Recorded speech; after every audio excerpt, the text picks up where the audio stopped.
सीमांत महाविद्यालय जातीय सेवा योजना और समर शिक्षार्थी बाहिनी शाखा द्वारा गांधी जयंती पालित। आद्यता 2/10/2024 तारीख स्थानीय झारपोखरिया स्थित सीमांत महाविद्यालय युक्त 2/3 जातीय सेवा योजना और समर शिक्षार्थी बाहिनी शाखा आनुकूल्य गांधी जयंती पालित हो जाइछि। जातीय सेवा योजना उपदेष्टा मंडली सदस्य श्रीजुक्त प्रद्युम्न बसा, अध्यापिका धरित्री बेहेरा उक्त उत्सव में अतिथि भाव जोग देथिले।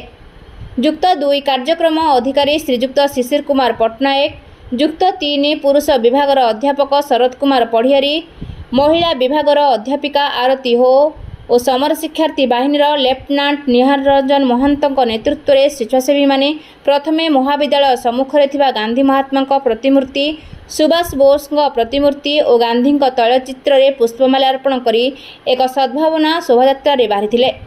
युक्त 3 स्वेच्छासेवी माने सेमानक पोषग्राम अर्जुन डिहारे वृक्षरोपण और सफाई कार्य करथिला बेले युक्त 2 पिला माने कॉलेज परिसर में लगा जाइथिबा वृक्षगुड़िकु रक्षणाबेक्षण और महाविद्यालय परिसर को सफाई करने सहित सर्वसाधारण रास्ता पार्श्व उप कोषागार ऑफिस सामना सफा करथिले। उक्त कार्यक्रम में 3 गोटी शाखारु 300 ऊर्ध्व स्वेच्छासेवी भाग नहीं। मयूरभंजरू मोरारी मोहन महापात्र रिपोर्ट, ज्योतिप्रभा न्यूज।